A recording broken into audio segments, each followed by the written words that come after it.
This week on Healthy Living, eating disorders are on the rise in Africa. We will have more on these conditions experts call a mental health crisis. UNAIDS Executive Director Winnie Byaniyma discusses what's at stake in the fight against HIV/AIDS during the 79th UN General Assembly. And South Africa's new oral treatment offers hope in the fight against drug-resistant tuberculosis. We'll have these stories and more in this edition of Healthy Living.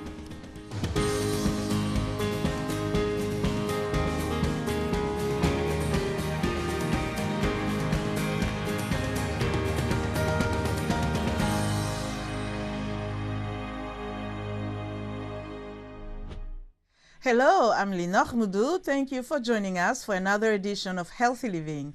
Eating too much and often can be detrimental to a person's health. So is eating too little. Both are signs of eating disorders. Classified as a mental health issue, an eating disorder is an abnormal eating behavior that negatively affects a person's physical or emotional health. According to the World Health Organization, anorexia, bulimia, and binge eating are among the most common eating disorders worldwide. And about 70 million people suffer from these illnesses, especially in wealthy countries. However, these disorders are also becoming rampant in Africa, where healthcare systems in low and middle income societies are often unprepared to identify or address them. These health disorders require more attention. Nutritionists say eating disorders are mental health conditions to help the body mechanism cope with issues such as anxiety or depression. These conditions include anorexia, which is the fear of eating, bulimia, the desire to eat excessively in a short period of time, or binge eating. Nahashon Drop is a nutritionist based in Mombasa, Kenya. It comes in different forms and also in different ages, and maybe just to highlight on that, so it can come in form of binge eating. So this is where by an individual it's a large quantity of food as form of coping mechanism to their anxiety or their depression. The second form, it could be avoidant restrictive food intake disorder. This is most common in the adolescent population. Observers say eating disorders are becoming increasingly common in Africa. However, a lack of significant research makes it challenging to understand the full scope of the problem. Nahashon says social media and poverty are partly to blame for the rising number of cases on the continent. There is this perception of a perfect person or a perfect body in the social media because we are living in a digital age.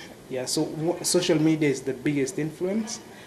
The second thing is the economic hardships. Here at the Real Health Parlor Eatery in Mombasa, Kenya, customers get to enjoy traditional foods made with natural ingredients. Martin Kariuki, a juice therapist, says in his 10-year practice, he has learned that indigenous foods are a perfect solution to correct some eating disorders. For example, this smoothie has groundnuts, cashew nuts, pumpkin seeds, plus all the herbs you are seeing here. You can also chew this pumpkin seed, which has a huge nutritious value, such as zinc, magnesium, calcium, and this are what we need in our bodies. Kariuki says natural food with low sugar and less fat can make a big difference in people's nutrition and wellness. Collins Adede, VOA Africa, Mombasa, Kenya. Florence Eto is a dietitian in Ghana. She tells us more about eating disorders, how they affect patients in Africa, and what can be done. Eating disorders, they are medical conditions, mostly mental illnesses that are very severe, and they could be due to both genetic and environmental factors or both, and they are usually characterized by unhealthy or abnormal eating behavior. There are a number of types, but the very common ones are the anorexia, which involves restricted eating followed by a compensatory behavior. And then we have the bulimia, which is just binge eating a lot of food at a time, also followed by compensatory behavior. Then we have the restrictive eating disorder or binge eating disorder, where the individual just eats so much. They do not have control over their appetite. So it's just eating. Eating disorders is one of the psychological disorders. So if the individual is not even accepting that it is a disorder and it's a problem that has to be addressed, then there's a difficulty or a challenge in addressing it. So one of the main challenges will be accepting that it is an illness and then accepting to follow the procedure that will be used in treating it. The good thing is that eating disorders can be completely and successfully treated, but if you haven't accepted that it's a disorder, then it may not be treated. Culturally, we have situations that force individuals to unconsciously practice abnormal eating behaviors, and then the societal pressure, especially for growing people, younger people. There's the expected weight, there's the approved weight that young people usually will fall under those pressures, and that would encourage unhealthy or abnormal eating behaviors. So because it is both a medical and psychological illness, it is treated both ways. So it involves team approach in managing the condition. So you need a medical practitioner, you need a psychologist, and then you need a dietitian to help with the dietary management. Do you think eating disorders are common in Africa, and what do you think can be done to help people who struggle with such disorders? Here are some reactions from Cameroon. Eating disorders is an illness, mental illness, in which someone's attitude towards food and his weight is being disturbed. For example, we can see in anorexia nervosa, in which a person researches stubbornly thinness. He wants to maintain a thin shape because he restricts his or herself from eating certain things. What comes in my mind when I hear eating disorder is the way of people eat. They eat exaggerated, so what caused them to become fat as I cannot explain it, because the way they eat, they don't control the way they eat, so it what makes them to be fat. Sometimes they give them sickness. With my different researches and with the observation I do in our daily environment and everywhere, I see people who are addicted to food. There are people who eat all around, morning, afternoon, evening, wherever they have found themselves, wherever they found food, they just allow themselves given to that. And there are other people who don't even eat at all. They can spend half days or even days without eating, and they have no problem concerning that. For me, I can help people by advising them to eat correctly, at what time to eat, because eating at all time, it can cause people to be fat too much, but some people, it comes from their family and in genetics. For me, what can be done to help those people is firstly to secure them in a place where they will not be allowed to take all the things that they consume to give them all that faith. For me, what can be done to help those people is first of all sensibilize people concerning the knowledge of the sickness, because we can be people who are sick and not even aware of the fact that we are sick. So if we are not sensibilized on the reality of the sickness, people cannot be aware of the dangerosity of the sickness. And I think that another thing that can be done is the organization of seminars, workshops where people can be invited, sensibilized on their turn on the reality of the sickness. And then I think that will help people taking knowledge of the mental disease and then allowing themselves to go even through some therapies in order to get out of the sickness. UN member states, activists, and policymakers are gathered in New York City for the 79th United Nations General Assembly. Among other things, UNAIDS is seeking more funding into new HIV prevention technologies for people at risk of HIV infection. The executive director of UNAIDS, Winnie Byaniyma, shares more insight.